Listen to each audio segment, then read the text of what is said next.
Hai sahabat Gen Z, kami dari kelompok PJBL Ilmu Komunikasi yang bertemakan komunikasi strategis. Dengan saya di sini Ilham Ahmad Farezi dengan NIM 24368121. Dan saya Jusmar Saria Rahasugian dengan NIM 24368014. Dan saya Muhammad Fadlan dengan NIM 24368175.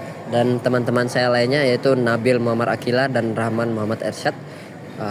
Dan di sini kami akan mewawancara beberapa narasumber dari Universitas Negeri Padang. Mari kita lihat. Perkenalkan, nama saya Muhammad Fadlan dengan NIM 24368175. Saya akan mewawancarai narasumber saya dengan Bapak Muhammad Isa Gautama. Gimana Pak kabarnya Pak? Baik, alhamdulillah.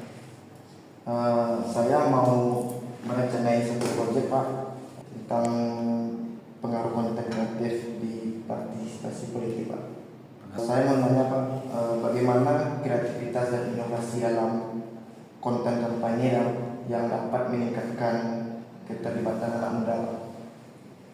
Ya, sekarang kan memang era media sosial ya. Jadi kalau kita lihat calon kepala daerah itu tentu harus memanfaatkan media sosial. Apalagi lebih 50%, sekitar 54% pemilih itu baik di Pilpres kemarin maupun di Pilkada sekarang ini kan itu didominasi oleh anak muda ya, terutama pemilih pemula juga. Dia pertama kali memilih, itu jumlahnya angkanya sangat besar. Nah, sekarang ya tentu tergantung kreativitas dan inovasi dari tim sukses masing-masing. Calon kepala daerah dia punya tim, itu kan tim yang khusus mengurus bidang sosialisasi politik dari calon kandidatnya itu melalui media sosial. Kalau aksesnya berupa hanya teks berita, nah seperti apa pula teks beritanya, kalau hanya foto seperti apa pula, itu mungkin ada. Oke Pak, saya mau nanya lagi Pak Ya. tentang apakah ada risiko atau tantangan terkait dengan penggunaan konten menarik di media sosial seperti misinformasi atau oversimplifikasi isu-isu politik Pak? Ya, itu tuh sebenarnya semacam konsekuensi atau risiko bagi siapapun yang menggunakan media sosial. Nanti kita harus lihat seberapa cerdas juga pengguna dan mengakses media. Jadi sekarang ini kan kita semua sebagai netizen itu kan bisa berperan ganda ya. Peran ganda itu bisa jadi komunikatornya yang berkonten, tapi juga sekaligus sebagai yang mengakses konten itu, sebagai komunikan, sebagai audiens. Oversimplifikasi itu tuh ya terjadi kalau kita sebagai audiens netizen itu tidak memiliki daya kritis yang memadai ya.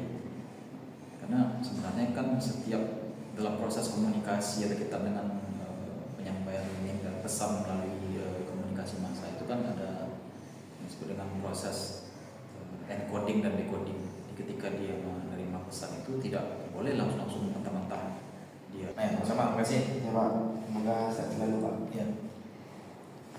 Anda penutup dari Anda Pak? Tutup. Ke kamera.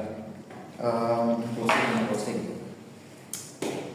Sekian dari wawancara tentang tugas PJBL tentang pengaruh konten kreatif partisipasi politik. Sekian, terima kasih.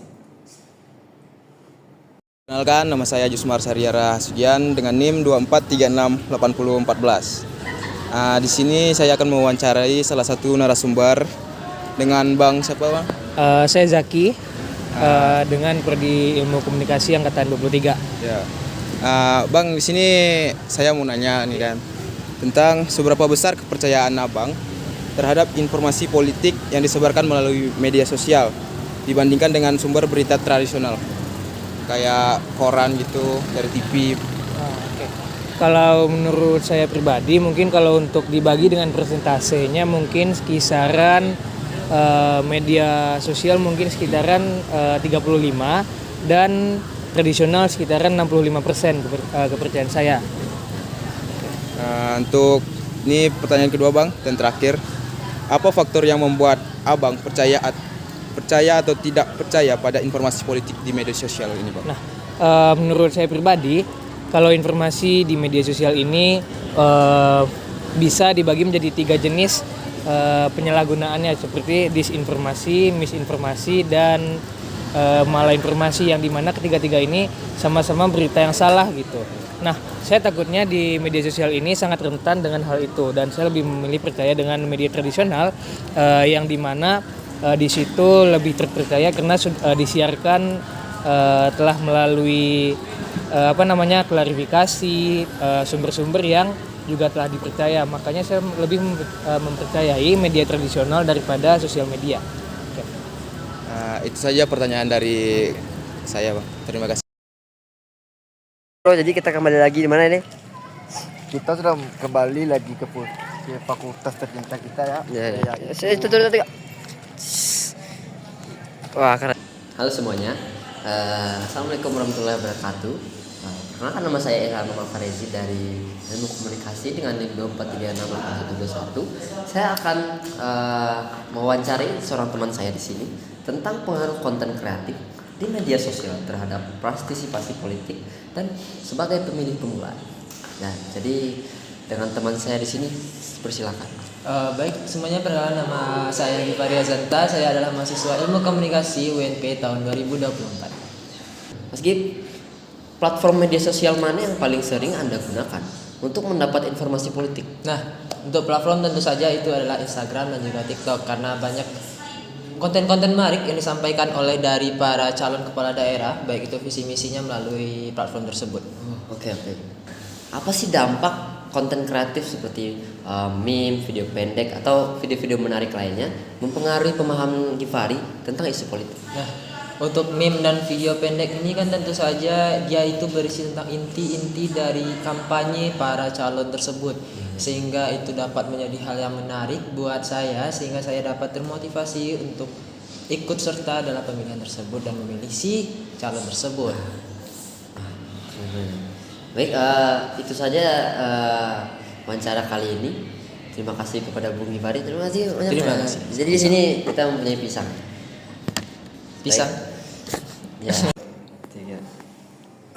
Perkenalkan, nama saya Muhammad Fadlan dengan NIM 2436875. Saya akan mewawancarai narasumber saya dengan Bapak Muhammad Isa Gautama. Saya mau nanya nih Pak, Ya. bagaimana kreativitas dan inovasi dalam konten Langsung nanya dulu, gimana kabar Pak? Sehat Pak? Perkenalkan, nama saya Muhammad Fadlan dengan NIM 2436875. Saya akan mewawancarai narasumber saya dengan Bapak Muhammad Isa Gautama. Gimana Pak? Kabarnya Pak? Baik, alhamdulillah. Saya mau nanya nih Pak.